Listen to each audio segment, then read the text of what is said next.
Assalamualaikum warahmatullahi wabarakatuh. Di sini saya Mulanisa Safa Latifah dengan NPM 101209008 dari kelas B2 Manajemen akan menjelaskan mengenai materi pertemuan 1 hingga 5. Tugas video ini ditunjukkan untuk memenuhi evaluasi tengah semester. Yang pertama ada kalamullah atau ta'rifatul Quran atau mengenal Al-Quran. Kalam dalam istilah ilmu nahwu adalah sesuatu yang di dalamnya berkumpul 4 perkara, yakni lafaz, murakkab, mufid, dan bilwadli. Kalamullah adalah 2 unsur kata dari lafaz kalam dan Allah. Yang selanjutnya ada sejarah Al-Quran. Sejarah turunnya Al-Quran atau nuzul Quran. Nuzul adalah kata jadian dari kata kerja nazala yang berarti turun. Turunnya Al-Quran lebih sering digunakan istilah nuzulul Quran. Bahkan terdapat peringatan nuzulul Quran sebagai bentuk penghormatan dan pengagungan terhadap Al-Quran. Yang pertama, Al-Quran turun secara sekaligus dari Allah ke Laud Al-Mahfuz, yaitu sesuatu yang merupakan catatan tentang segala ketentuan dan kepastian Allah.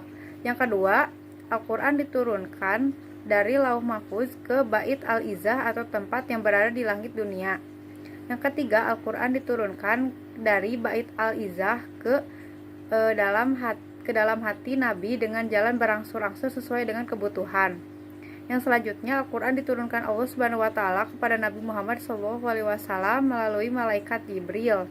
Yang selanjutnya yaitu surat pertama yang diturunkan adalah Al-Alaq ayat 1-5. Yang selanjutnya, surat yang terakhir turun adalah Quran surat Al-Maidah ayat 3.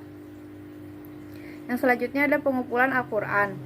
Dalam penulisan Al-Quran, kita mengenal istilah jamu Al-Quran, yaitu pengumpulan Al-Quran yang mempunyai 2 pengertian, yaitu al-hizfu atau menghafal dan al-kitabah yaitu menulis, yakni menulis Al-Quran pada benda-benda yang dapat ditulis.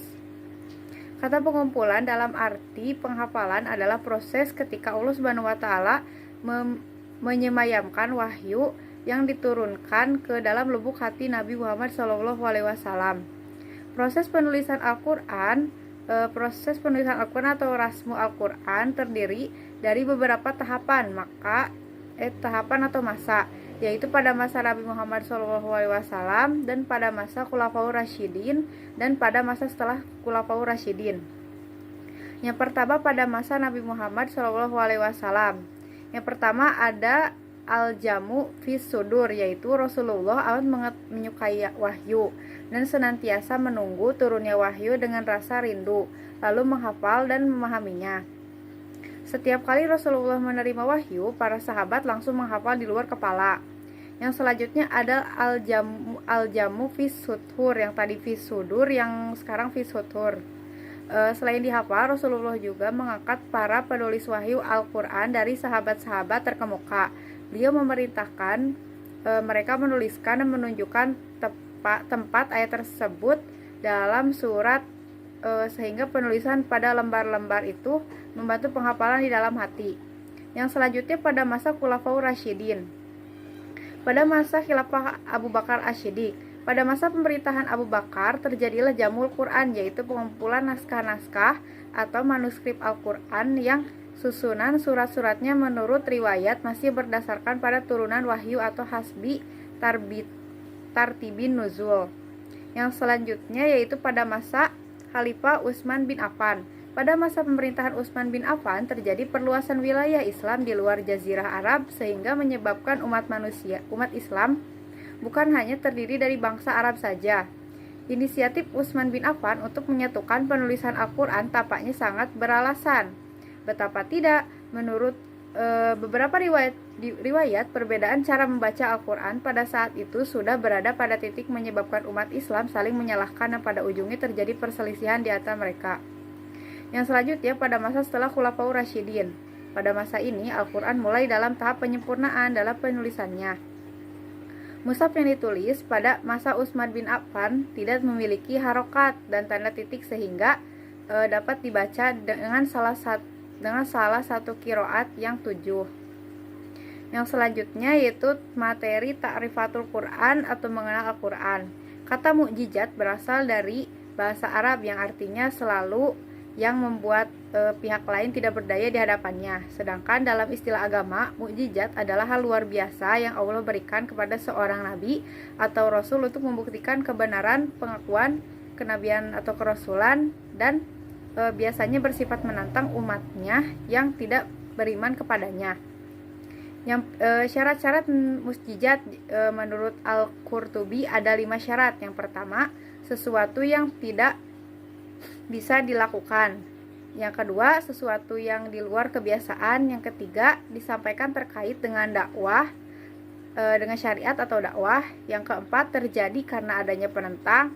Yang kelima, seorang tidak dapat mendatangkan. Ada juga unsur mukjizat, ada 4 unsur mukjizat. Yang pertama, hal atau peristiwa yang luar biasa terjadi atau dipaparkan oleh seseorang yang mengaku nabi. Yang selanjutnya, tantangan tersebut tidak mampu atau gagal dilayani. Yang selanjutnya, ada mengandung tantangan terhadap yang meragukan kenabian. Ada pula macam-macam mukjizat, yaitu ada 2. Yang pertama, ada mukjizat maknawi atau mukjizat yang bersifat immaterial atau logis dan hanya bisa dicapai oleh kekuatan akal manusia, akal kecerdasan dan pikiran. Yang selanjutnya ada mukjizat hissi, yaitu mukjizat yang bersifat material, indrawi, dan tidak kekal. Yang selanjutnya ada aspek mukjizat Al-Quran. Ada terdiri dari 4, yaitu aspek bahasa dan sastra, aspek isyarat ilmiah, aspek kisah-kisah purba, dan aspek hukum. Yang selanjutnya ada Asmaul Quran atau nama-nama Al-Quran. Yang pertama ada Alkitab, yaitu ada di Quran surat Al-Baqarah ayat 2. Imam Al-Baidawi dalam tafsir Anwarut Tanzil wa Asrarut Ta'wil mengatakan zalikal kitab, yaitu kitab merupakan kata untuk menunjuk sesuatu yang jauh dan dapat ditafsirkan sebagai surat Al-Baqarah, Al-Quran itu sendiri, atau kitab suci terdahulu. Yang selanjutnya ada petunjuk, ada di surat Al-Baqarah ayat 2 lagi, dan juga ada di surat Al-Baqarah ayat 185. Allah memuliakan bulan puasa di antara bulan-bulan lainnya dengan memilihnya sebagai bulan diturunkan Al-Quran.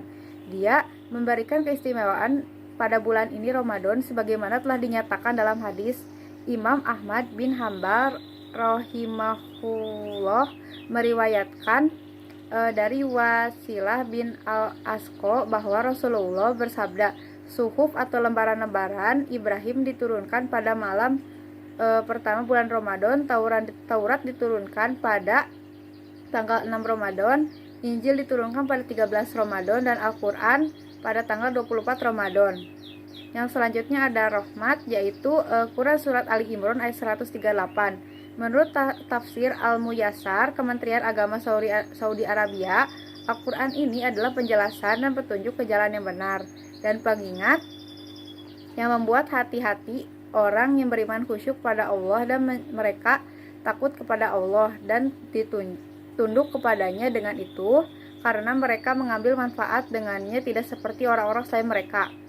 Yang selanjutnya ada cahaya, yaitu dari Quran surat Al-Maidah ayat 15, yaitu menurut tafsir Al-Muyassar Kementerian Agama Saudi Arabia, wahai ahli kitab dari kalangan Yahudi dan Nasrani, sesungguhnya telah datang kepada kalian Rasul kami Muhammad SAW yang menjelaskan kepada kalian banyak hal yang akan kalian tutupi dari manusia yang terdapat dalam Taurat dan Injil.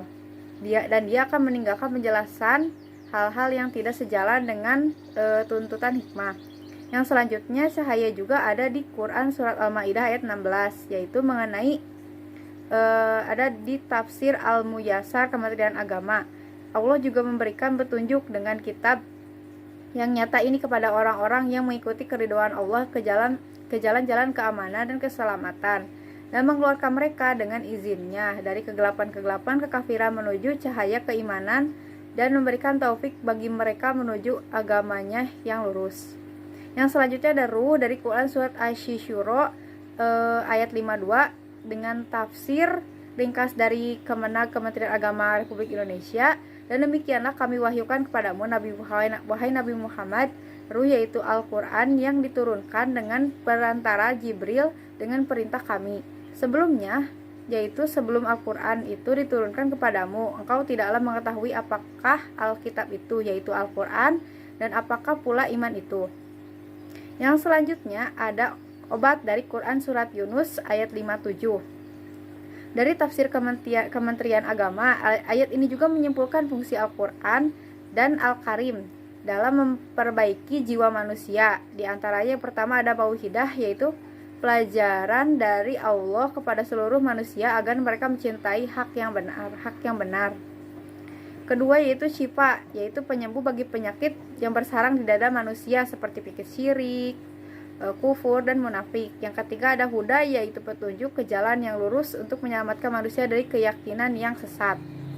Yang selanjutnya ada kebenaran dari Quran surat Al-Baqarah ayat 147, yaitu dari tafsir ringkas Kementerian Agama untuk memantapkan hati orang-orang yang baru masuk Islam dan umat Nabi Muhammad pada masa mendatang tentang kebenaran ajaran-ajarannya. Allah menegaskan bahwa kebenaran itu datang dari Tuhanmu. Yang selanjutnya ada penerangan, yaitu dari Quran surat Ali Imran ayat 138.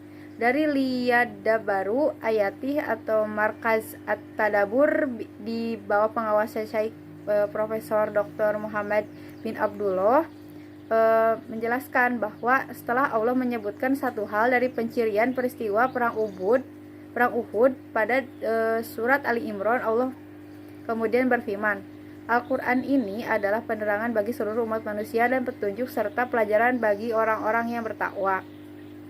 Yang selanjutnya ada pelajaran, yaitu dari Quran surat Al-Qamar ayat 17 dan Quran surat Al-Qamar ayat 22. Yang pertama dari tafsir Al-Muyassar Kementerian Agama, ini ayat 17. Sungguh kami telah memudahkan lafaz Al-Quran untuk dibaca dan dihafal serta memudahkan makna-maknanya untuk dipahami dan direnungkan.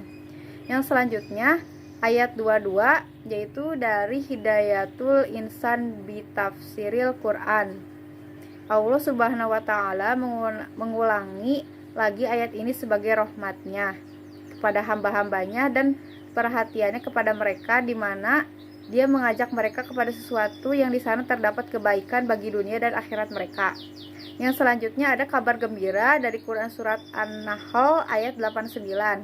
Menurut tafsir ringkas Kementerian Agama, dan ingatlah pada hari mereka ketika kami bangkitkan pada setiap umat manusia seseorang saksi bahwa mereka yaitu seorang nabi atau tokoh yang diakui kesolehan ketakwaannya dari golongan mereka sendiri yang memberikan kesaksian dengan jujur, dan kami didatangkan pula engkau wahai Nabi Muhammad menjadi saksi atas mereka semua. Yang selanjutnya ada pengingat dari Quran surat Al-Hijr ayat 9 dari Muhammad Sulaiman Al-Ashqar, Mudasir Tafsir Universitas Islam Madinah, yaitu ini merupakan janji Allah untuk menjaga Al-Quran dan penggantian, penambahan, pengurangan, dan segalanya itu tidak layak baginya. Yang selanjutnya ada materi fungsi Al-Quran. Al-Quran diturunkan Allah kepada Nabi Muhammad untuk disampaikan kepada umat bagi kemaslahatan dan kepentingan mereka, khususnya umat mukminin yang percaya dan atas kebenarannya. Fungsi turunnya Al-Quran kepada umat manusia terlihat dalam beberapa bentuk ungkapan, yang lain diantaranya adalah yang pertama ada fungsi Al-Quran dalam agama Islam, ada Al-Huda, yaitu petunjuk bagi orang-orang yang bertakwa dan yang beriman. Yang selanjutnya ada Al-Furqan atau pemisah, dapat memisahkan antara hak dan batil. Yang selanjutnya ada Al-Shifa atau obat, yaitu Quran bisa menjadi penyelamat obat dari penyakit mental. Yang selanjutnya ada Al-Mauizah, yaitu nasihat yang bisa dijadikan pelajaran bagi orang di masa sekarang atau masa setelahnya. Yang selanjutnya ada fungsi Al-Quran bagi kehidupan manusia sebagai petunjuk jalan yang lurus. Yang pertama sebagai petunjuk jalan yang lurus, yang kedua mujizat bagi Nabi Muhammad SAW, yang ketiga menjelaskan kepribadian manusia, yang keempat penyempurna bagi kitab-kitab sebelumnya. Yang selanjutnya ada tuntutan dan hukum untuk menjalani kehidupan. Yang selanjutnya ada Al-Quran sebagai sumber ilmu. Ada pula yang pertama ilmu tauhid. Ilmu tauhid merupakan ilmu kalam dalam Islam yang membahas pengokohan keyakinan dalam agama Islam. Yang kedua ada ilmu hukum. Ilmu hukum di dalam Al-Quran juga terdapat ilmu hukum yang dibahas, contohnya hukum pernikahan, warisan, zakat, dan sebagainya. Yang selanjutnya ada ilmu tasawuf, adalah ilmu cara untuk menyucikan jiwa, menjernihkan akhlak dan batin. Yang selanjutnya ada ilmu filsafat Islam, yaitu hubungan ilmu kalam dengan filsafat dikembangkan oleh cendekiawan muslim. Yang selanjutnya ada ilmu sejarah Islam. Ilmu sejarah Islam yaitu mengandung banyak ilmu untuk terbentuknya manusia hingga perjuangan Nabi Muhammad SAW. Yang selanjutnya juga Al-Quran berfungsi sebagai penyempurna kitab-kitab suci sebelumnya. Fungsi ini hadir karena Al-Quran adalah kitab suci terakhir yang diturunkan oleh Allah Subhanahu wa Ta'ala kepada Rasulnya, Rasul dan Nabinya. Sebagai kitab suci terakhir, Al-Quran membawa tugas menyempurna kitab-kitab suci terdahulu. Yang selanjutnya ada fungsi Al-Quran dan hadis dalam Islam. Yang pertama, Al-Quran dalam agama Islam menempati posisi sebagai sumber rujukan hukum yang pertama dan utama. Sumber rujukan ini mengatur berbagai hal baik dari hubungan manusia dengan dirinya, Allah Subhanahu wa Ta'ala, sesama hablum minanas, maupun hubungan alam dengan alam sekitar. Yang kedua sebagai konfirmasi dan informasi terhadap hal-hal yang tidak dapat diketahui akal. Yang ketiga sebagai sumber ajaran hukum Islam utama. Yang keempat petunjuk hidup manusia ke jalan yang lurus. Yang kelima sebagai pengontrol, pengoreksi terdapat ajaran-ajaran masa lalu seperti Injil, Zabur, dan Taurat. Hadis juga adalah sumber rujukan hukum kedua pada saat bersamaan. Hadis juga memiliki peranan penting terhadap Al-Quran, yaitu sebagai penjelas ayat-ayat membutuhkan penjabaran dan perincian lebih lanjut. Sekian yang dapat saya sampaikan. Mohon maaf apabila ada kekurangan atau kesalahan. Wassalamualaikum warahmatullahi wabarakatuh.